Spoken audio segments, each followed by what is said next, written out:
Good evening, everyone, and welcome to our Speaking of Engineering lecture. I'm Dennis Peters, Acting Dean of Engineering and Applied Science here at Memorial University. My preferred pronouns are he and him. We acknowledge that the lands on which Memorial University's campuses are situated are in the traditional territories of diverse Indigenous groups, and we acknowledge with respect the histories and cultures of the Beothuk, the Mi'kmaq, the Innu, and the Inuit of the province.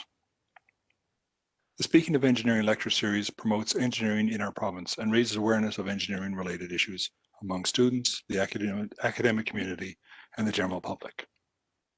I'd like to extend special greetings to our guest speaker for this evening, Dr. Carlos Bazan, Memorial University's Engineering Chair in Entrepreneurship. Thank you for taking the time to share your expertise with us this evening.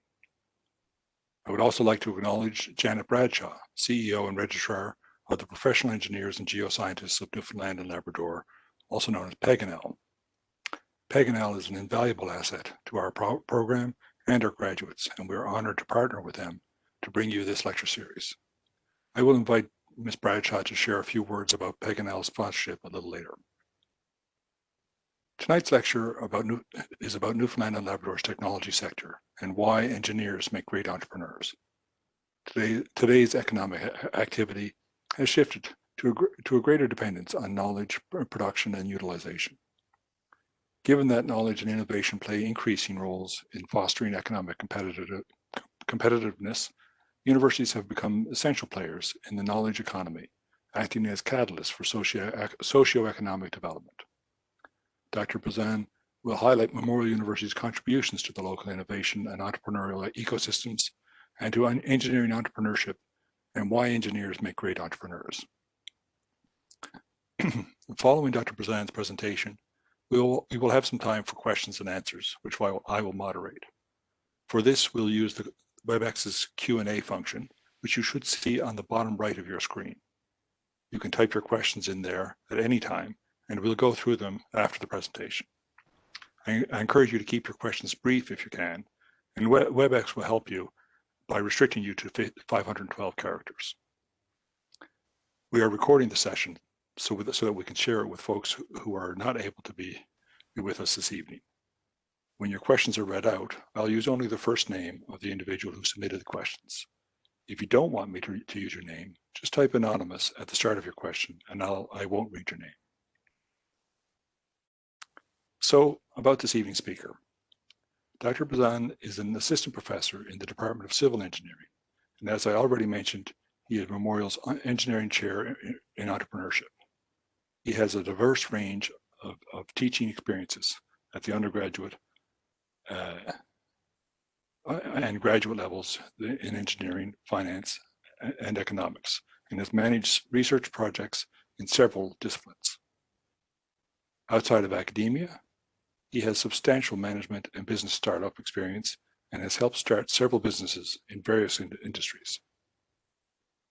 He has served on the board of directors of several companies and institutions, including a Fortune 500 company, and has worked as a chief financial officer, finance manager, program manager, and project manager. In his role as Memorial Engineering's Chair in Entrepreneurship, Dr. Bazan works at the intersection of academia, industry, and entrepreneurship. He builds research capacity in the field of entrepreneurship and innovation in the province, and leads research aimed towards better understanding and contributing to a stronger entrepreneurial ecosystem in our province. Now welcome Dr. Bazan to begin this evening's presentation.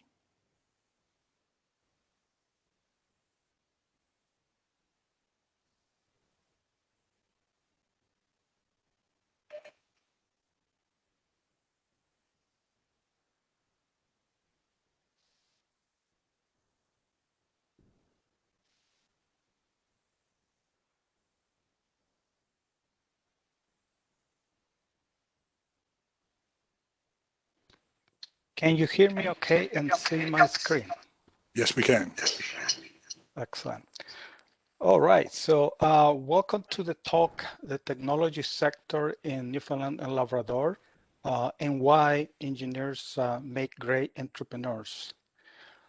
Given that I'm going to propose the reason for why engineers make great entrepreneurs, in full disclosure, engineering is my first degree, but then I went on to get 2 degrees in business administration, a degree in applied mathematics, and a degree in computational science.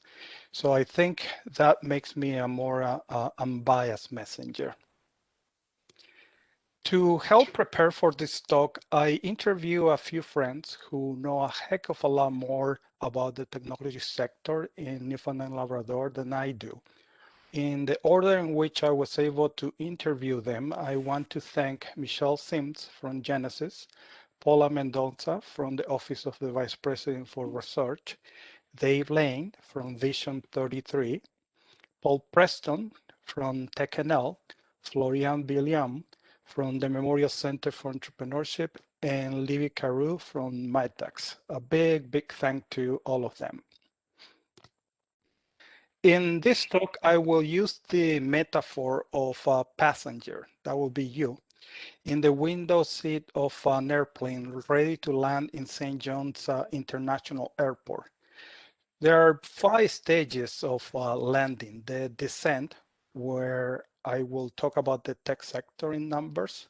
Approach, I will mention some characteristics of the entrepreneurial ecosystem. The flare, where I would talk about Memorial University. The touchdown, where I will mention what I/we do. And the rollout, which will be a call to action. So please fasten your seatbelts and let's get started.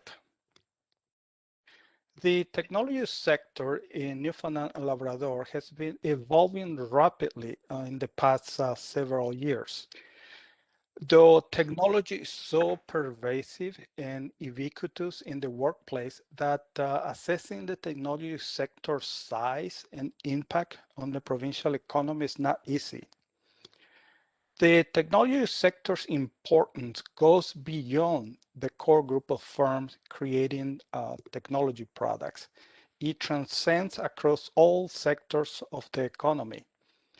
Newfoundland and Labrador's technology sector is stimulating economic growth and fostering private sector job creation directly and indirectly through the support provided to many other industries such as healthcare, oil and gas, mining, energy, fishery, aquaculture, among others. For this talk, I will assume that the technology sector in Newfoundland and Labrador comprises companies that create value by using technology as their input, by conducting R&D to develop new technology, and by commercializing the newly created technology.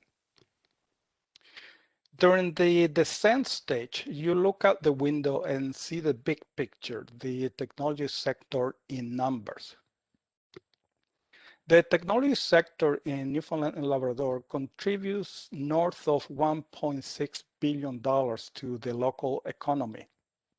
There are about 165 local technology companies in Newfoundland and Labrador, and these companies support approximately 6,500 well-paying jobs. The average salary paid by these companies is $72,000 per year, which is about 7% higher than the Canadian average. In a recent poll, 92% of the technology companies in Newfoundland and Labrador mentioned that they are planning to expand. Of those planning to grow, 75% plan to increase their workforce and expand to other markets. As a consequence, the technology sector in the province is expected to hire more than 2,000 employees in the next 5 years. Again, quantifying the size and impact of the technology sector in Newfoundland and Labrador, and in Canada for that matter, is not an easy task. The contribution of the sector is normally lumped into other industry classifications such as professional, scientific, and technical services and manufacturing. The statistics of the technology sector in Newfoundland and Labrador are great. So the next question we should ask ourselves is, what is behind these numbers? In the approach stage of landing, you look out the window again and start to see what is enabling the development of the technology sector in Newfoundland and Labrador, namely the entrepreneurial ecosystem. Entrepreneurial ecosystem is the metaphor used for efforts that foster entrepreneurship as an economic development strategy.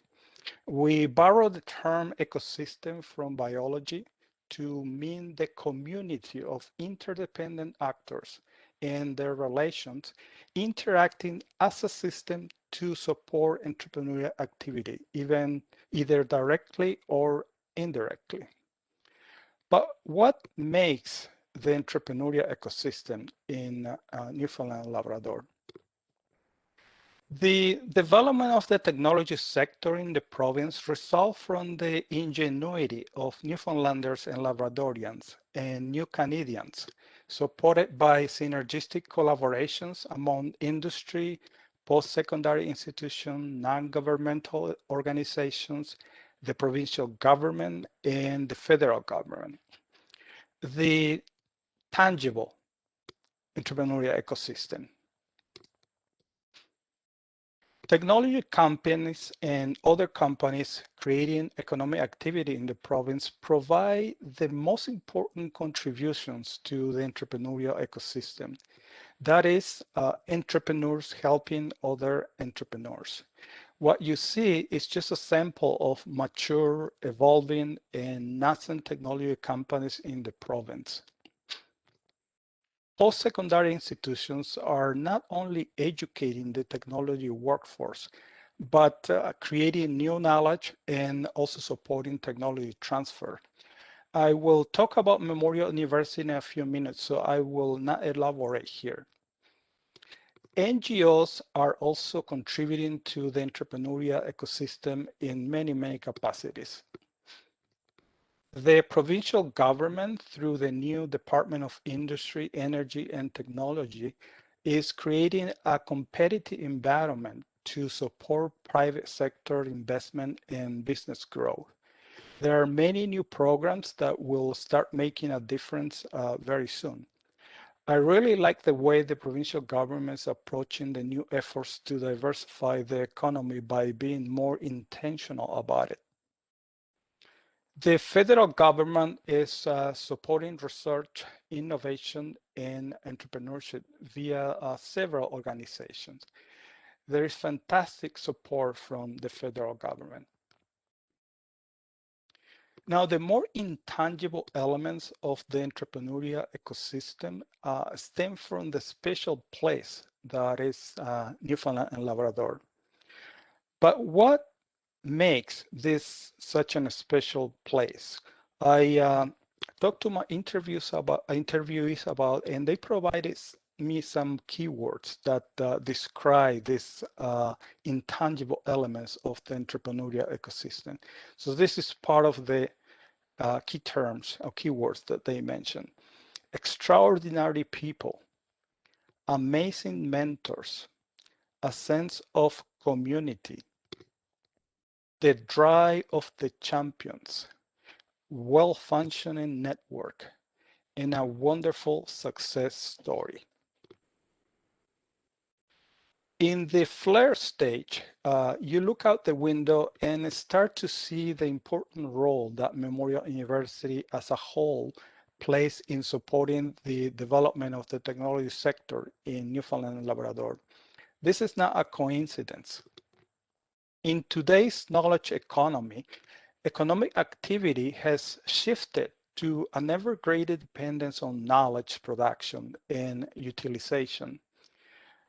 Given that knowledge and innovation play increasing roles in fostering economic competitiveness, the knowledge producing institutions such as Memorial University are called to become an essential player in the knowledge economy, acting as catalysts of socioeconomic development. You probably also heard that we are experiencing experiencing what experts call the second academic revolution. Indeed, since the late 20th century, we have been witnesses a revolution that is transforming universities into real engines of economic development. This transformation is manifested by universities taking on a third mission of entrepreneurship, along with research and teaching. Institutions that adopt the third mission are normally referred to as entrepreneurial universities, epitomized by institutions such as Stanford University and MIT. The entrepreneurial university is a real global phenomenon, spurred by numerous extrinsic and intrinsic factors, such as the greater dependence of the economy on knowledge production, like I mentioned before, the incorporation of the university in local, regional, and national socioeconomic development strategies, the consolidation of the triple helix model of university, industry, government collaboration, the need for diversifying the funding sources of the university, and the introduction of entrepreneurialism into the academic scene.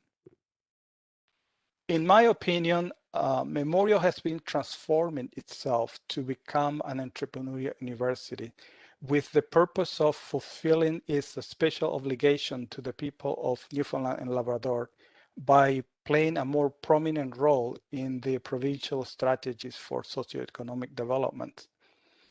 Over the years, Memorial has implemented a number of initiatives to promote innovation and entrepreneurship among students, faculty, and staff. For example, and this is just a timeline that depicts some of the years, the key years. The research strategy framework, Genesis, although Genesis was created in 1997, in my opinion, it was reinvented in about 2014. The Strategic Research Intensity Plan, 2014-2020, the Technology Transfer and Commercialization Strategy, the Innovation Report, MAN Innovation, the Memorial Center for Entrepreneurship, the Center for Social Enterprise, the Navigate Entrepreneurship Center, Signal Hill Campus, and the Mera Innovation Exchange, the Director of Innovation and Entrepreneurship, and the Core Science and Engineering Facility, which is going to come online very soon. These initiatives are creating what I call the university's environment and support system, which are conducive to raising the perceptions of venture feasibility and desirability, thus increasing university members' perceptions of opportunity. I will elaborate a little bit more about two university units, Genesis and the Memorial Center for Entrepreneurship. Genesis has been doing a tremendous job at helping to build amazing companies in the province. Genesis' mission is to create economic wealth for the province by developing and supporting technology entrepreneurs. These are some of Genesis numbers: 56 graduates from the enterprise program. The annual recurring revenue of those graduates is about $200 million per year. Private investment to date of $620 million. This includes the Verafin deal. 23 companies in the current enterprise portfolio. 65% of the entire enterprise portfolio is in revenue, which is amazing. We normally celebrate when companies raise money, but we should also celebrate even more when companies get revenue. 30% of the portfolio founders are female. 43% of the portfolio founders are immigrants. The Memorial Center for Entrepreneurship is another organization doing a phenomenal job at the more early stages of the entrepreneur's journey.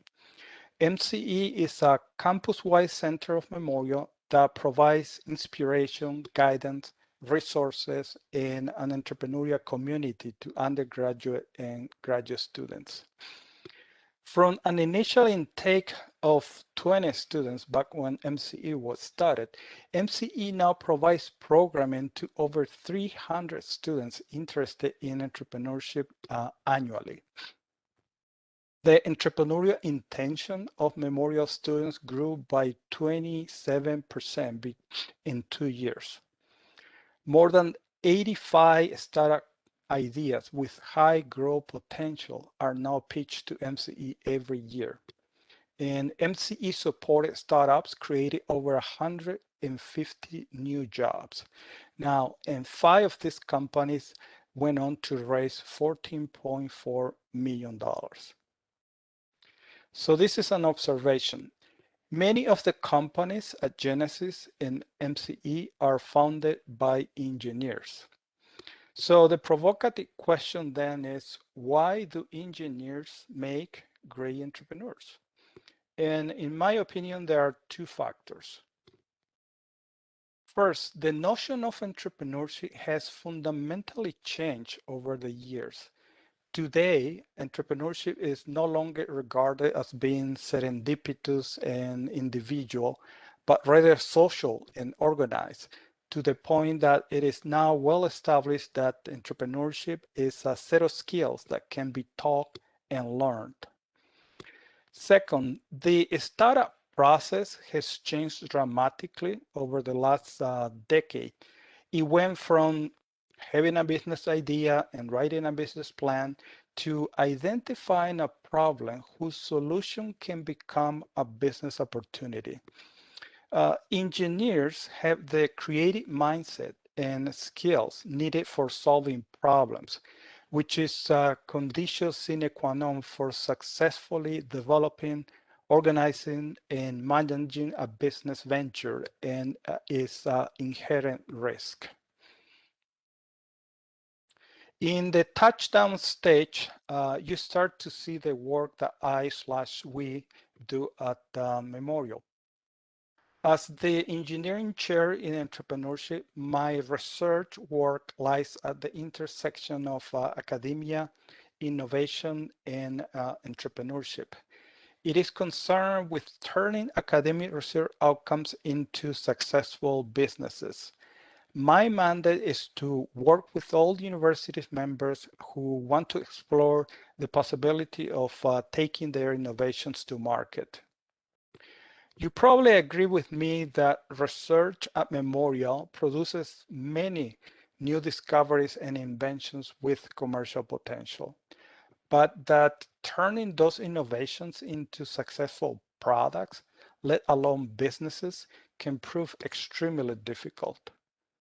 That is why I/we have been studying efficient and effective ways of translating basic and applied research outcome into commercially viable products and services. This includes the identification of both best practices for successful technology innovation and commercialization, and barriers in the ecosystem that are hindering the translation of university innovation into successful businesses. So my portfolio of research comprises 2 programs, the translational R&D program and the entrepreneurial ecosystem program. These are some of my/our numbers. I helped to bring $4.8 million in funding for research as an applicant and co-applicant. 22 trainees in the translational R&D projects, 17 trainees in the entrepreneurial ecosystem projects, 19 peer review articles and 22 presentations, 14 startups created, 29 co-founder jobs created, and 37 additional jobs created.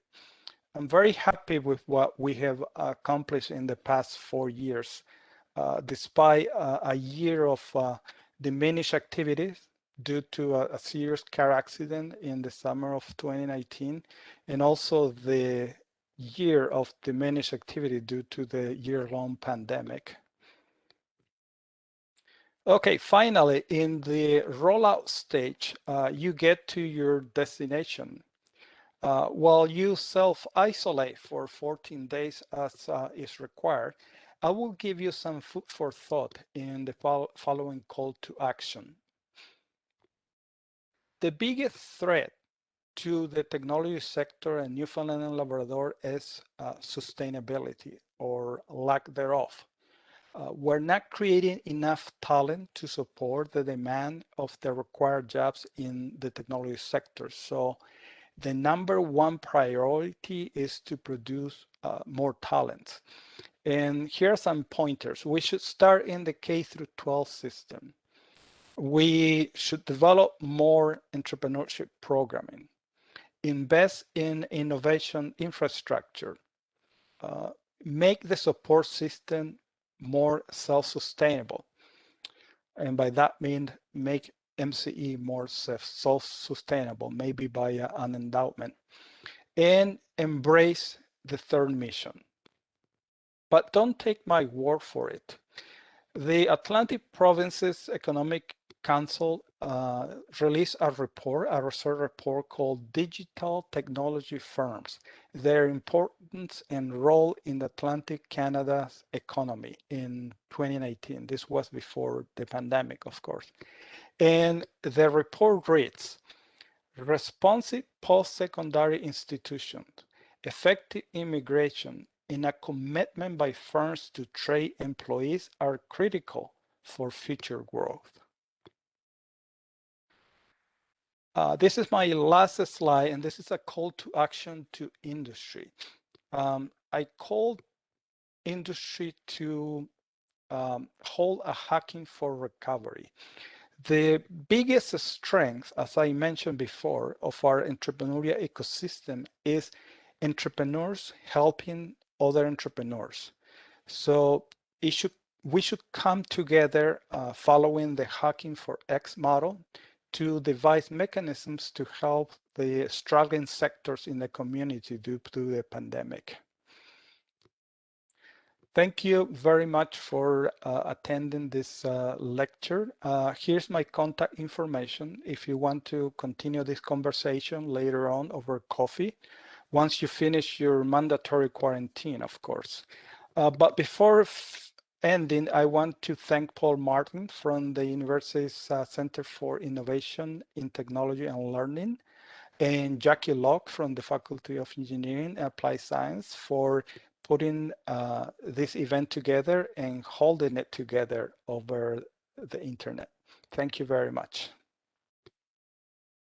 Thanks very much, Carlos. That's a thanks for an interesting talk there. I will remind everyone that we're going to use the Q&A in WebEx for a question and answer session now. So you can type your questions in the Q&A section on the bottom left of your, or bottom right of your screen, sorry. And if you want to remain anonymous, you can just type anonymous in your, as a starting of your question. I won't read out your name. Otherwise, I'll read your first name just so we know whose question we're answering. And just while we're waiting for you to type in your questions, Carlos, I've heard it said that the best thing to help grow an entrepreneurial ecosystem is lots of unemployed engineers, since because the engineers are problem solvers at heart. They will solve a problem by finding a creative solution, which will give them a job. And my experience has been that this actually goes beyond the technology sector. I consider, for example, Kitty Bitty Brewing or Jumping Bean Coffee, both of which were founded by engineering alumni. Mm-hmm. So can you comment on that? Is there something about the engineering mindset that helps make this so? Yes, it's the way in which we're trained. And I should say that young people get into engineering because they already have it in them.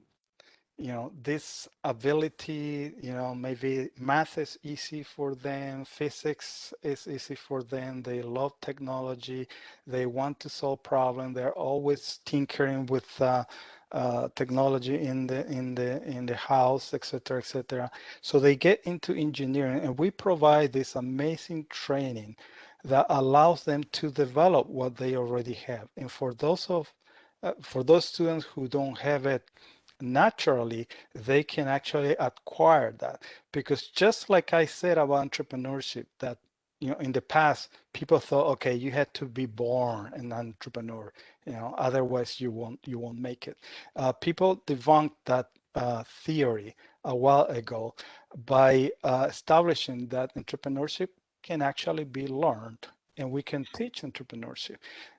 Same thing for creativity and problem solving, ingenuity, innovative way of thinking. It's about training our brain to do those things. And that's what we do in engineering programs. Thanks. So I have a question here. Nuri has asked, how has the Newfoundland Labrador technology sector survived during the COVID? Or what was the impact of COVID on the technology sector in Newfoundland Labrador? Mm-hmm. The technology sector actually did very well because of the way in which they're positioned. So they have a workforce that is used to working under pressure, working under very tight schedule. And the pandemic didn't affect the technology sector that much as it did other industry or other sectors that were forced to shut down, for example. We are still waiting to see the effects in all of us of the isolation process and being at home all the time and not changing our environment from time to time. But in general, the technology sector did quite well. In fact, they did very well. And that's why I have this call to action to the technology companies to lead the um, the efforts to do a hacking for recovery, in which we can get together and explore the possibility of helping each other um, to come at the end of the pandemic stronger. And this is not just something that we should do because we're good people, but because it's good for our bottom line. And I'm referring to the technology companies, because if we don't help other industries, then what might happen is that we might lose certain people who might go elsewhere to look for work. And maybe mom and dad leave, so the children have to leave, in the middle of engineering program and go to another city or another province because they had to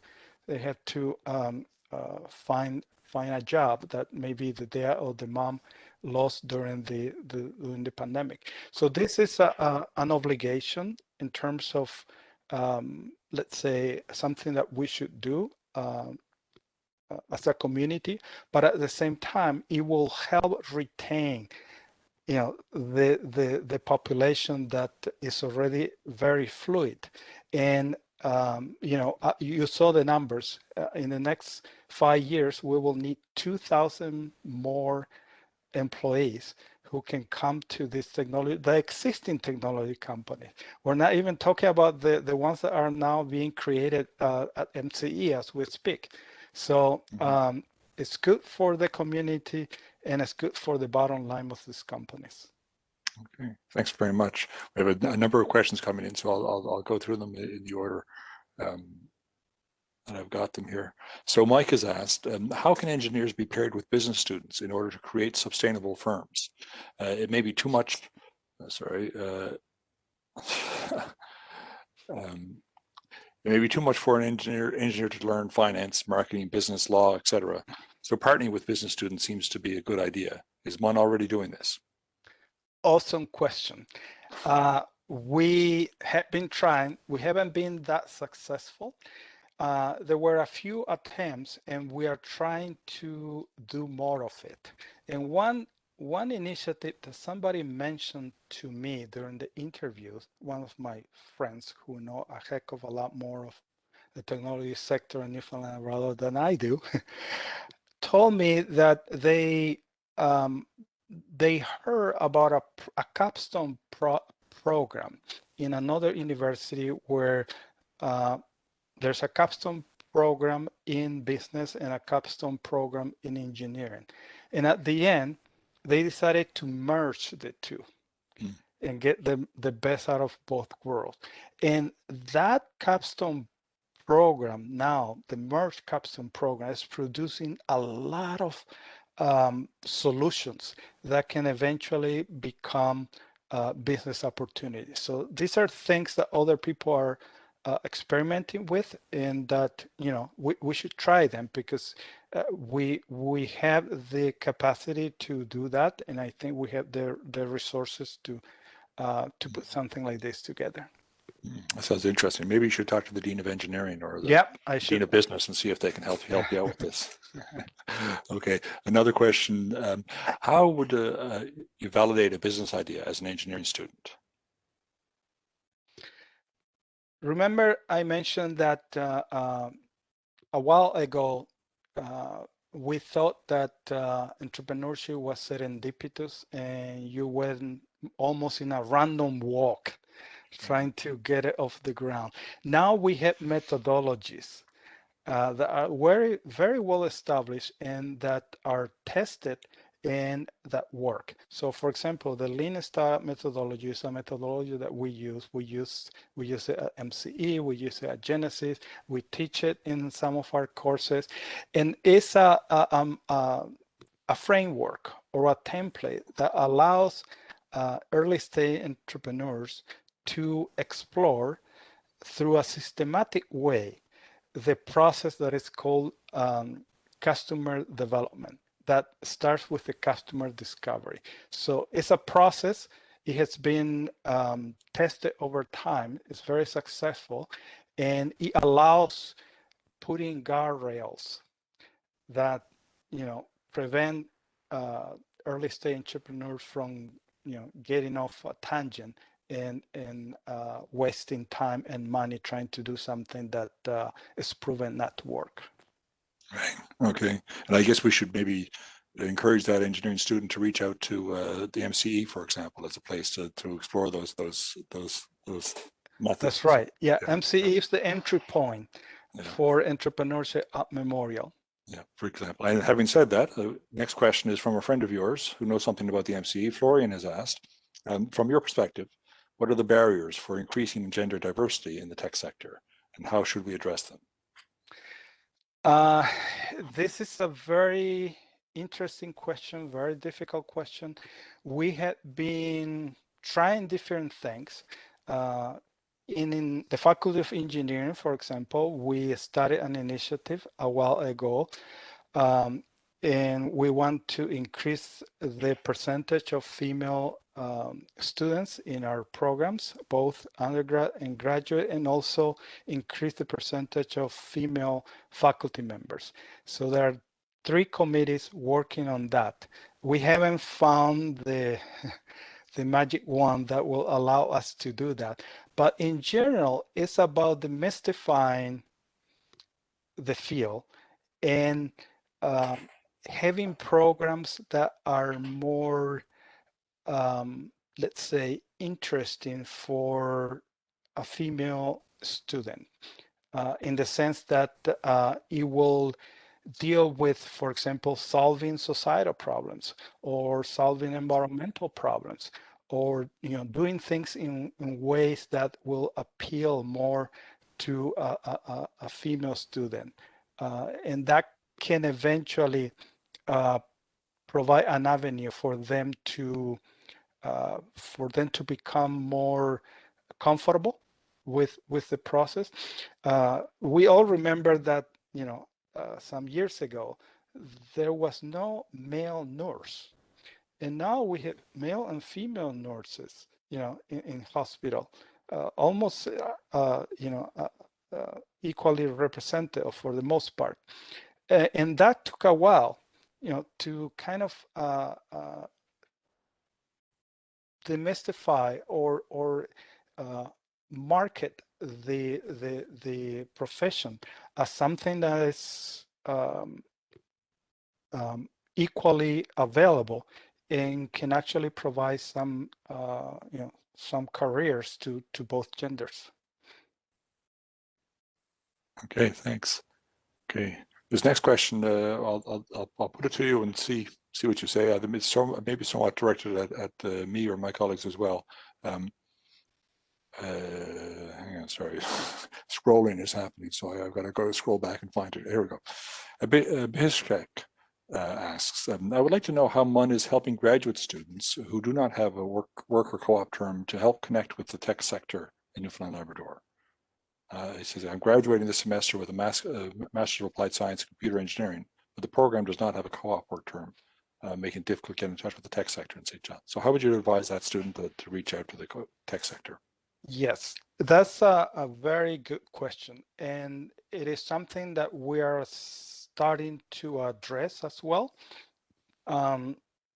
We just got a grant from NACOA that will allow us to establish a pilot program that will provide support for graduate students for 1 year to, on top of what they are doing right now, explore possible application of their research outcomes in commercial, let's say, in commercial products.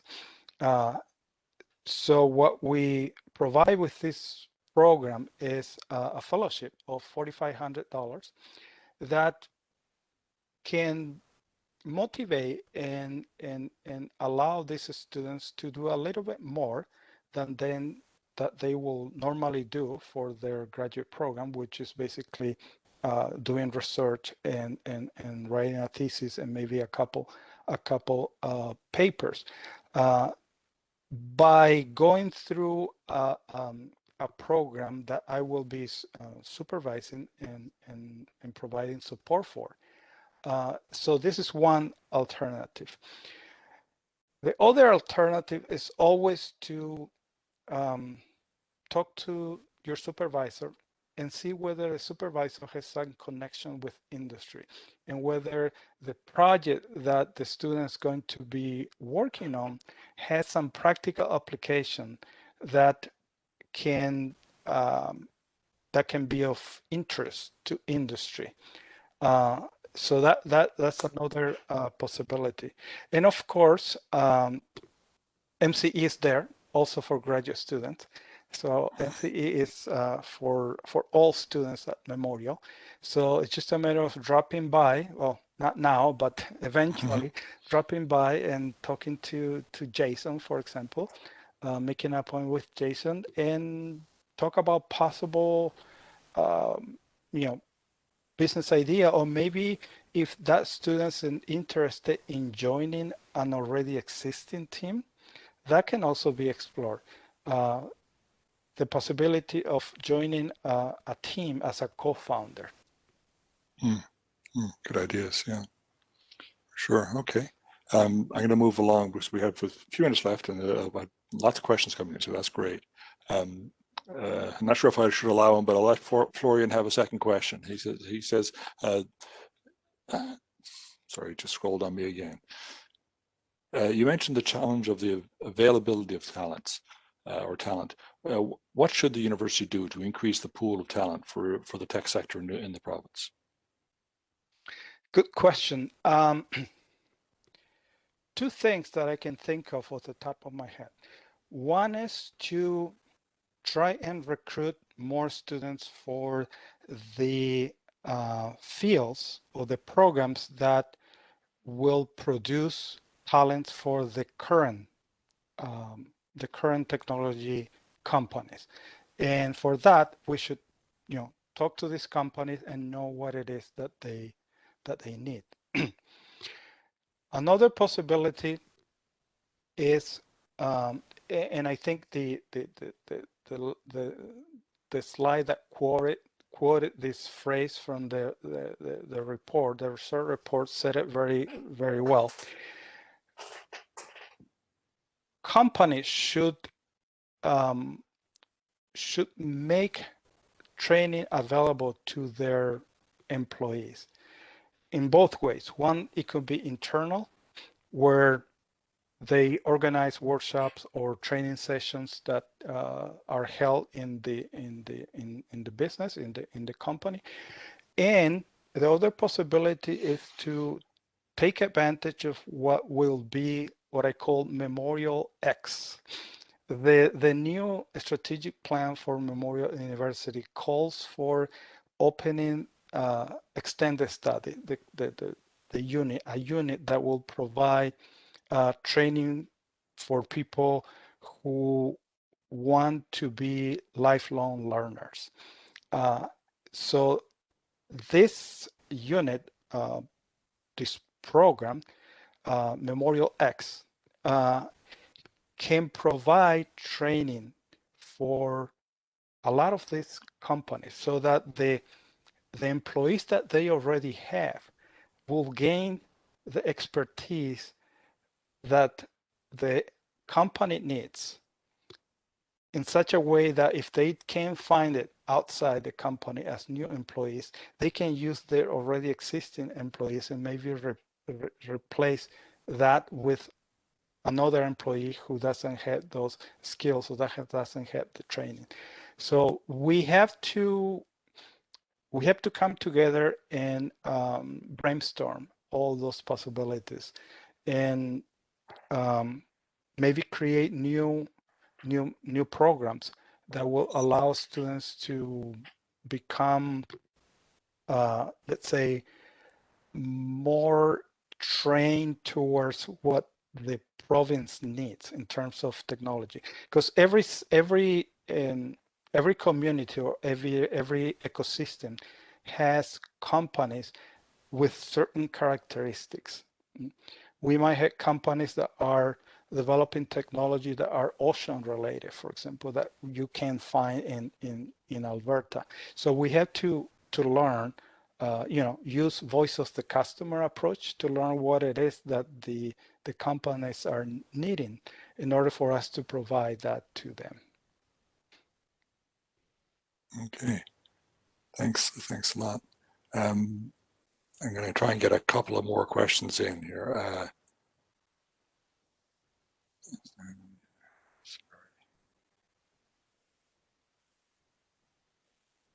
Okay, this one.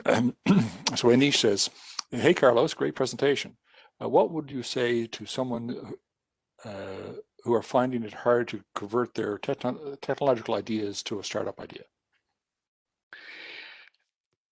I mentioned in the presentation, in the talk, that one of the reasons why engineers can potentially become good entrepreneurs is because we change the way in which we create startups, in the sense that, before, somebody will come with a business idea, the light bulb will go off and they will start writing a business plan and try to raise money and then fail. Now we try to find a problem worth solving. And by problem worth solving we mean that it is a problem that exists, it is a problem that many people are experiencing, and it's a problem that people will pay to find a solution for. So as engineer, we can design those solutions for those problems that we have identified. And then we can build a company, a startup, around that solution in order to transfer that solution to market, solve the problem, and generate a business out of that. Okay. Okay, I'm going to squeeze in just one more. This interesting question from Mike. Very simply put, entrepreneurship is a way of making money, and social entrepreneurship is a way of saving money. For example, keeping someone out of jail saves money in the justice system. Is one putting as much effort into social entrepreneurship as into commercial entrepreneurship? It is. We actually almost simultaneously we created the Center for Social Enterprise, which now has its own incubator. So they're now with the capacity to incubate these startup companies that will be social enterprises that will try to solve those problems, societal problems, environmental problems, problems that are usually not money generating. There are certain problems in society that are worth solving, but at the same time, solving those problems don't generate enough revenues to make a sustainable business out of it. It's why the social enterprises are trying to find mechanisms so that they will generate enough revenue, enough money for sustainability, but not for distribution of dividends and maybe cashing out for the founders. Okay, thanks very much. There's a number of questions left in the chat, and I'd encourage you guys to reach out to Carlos through his email, as he showed in the contact, to get your questions answered offline if you would like to carry. After their quarantine, we can have coffee. Okay. At Jumping Bean, okay. Founded by an engineer. Very good, thank you. Okay, so now I'd like to ask Janet Bradshaw, CEO and Registrar of Paganel, to say a few words on behalf of Paganel. Thank you, Dennis. And thank you, Dr. Bassan, for that very interesting presentation. It's wonderful to learn about Memorial's initiatives in entrepreneurship and the resulting contributions that our engineers are making to local innovation and to the economy in various industries. In many industries, much of the engineering remains behind the scenes and hidden from view. So we really appreciate you bringing the engineering involvement in those new ventures to the forefront. As Dennis pointed out, it really makes sense that engineers would make great entrepreneurs. They're trained as problem solvers, and entrepreneurship is really just solving a problem and filling an identified need. At Paganel, we're incredibly proud of the innovation and professional excellence demonstrated by our members, and for the way they hold the public interest and societal advancement in the highest regard. On behalf of Paganel, I sincerely thank Dr. Bassan and the staff and other faculty at Memorial who contributed to bringing this event to us. We're delighted to sponsor it, and we truly value the ongoing connection that we have with the Faculty of Engineering and Applied Science. Thank you as well to all of the attendees who tuned in. I hope you agree that tonight's event was both insightful and thought-provoking. On behalf of Paganel, I wish you all the best. Thanks very much, Janet. And we're very happy to partner with Paganel for the speaker series. So thank you, everyone, for joining us this evening. Before we conclude, I'd just like to echo Carlos's brief shout out to Paul Martin from the University Center for Innovation in Teaching and Learning, who helped us to keep the technical side of things in order, and to Jackie Locke, our communications advisor, for making the arrangements for tonight's event. I hope that you found this presentation to be interesting and inspiring, and I hope that you will join us again for future events. I hope you enjoy the rest of your evening. Remember to stay safe and take care of yourselves.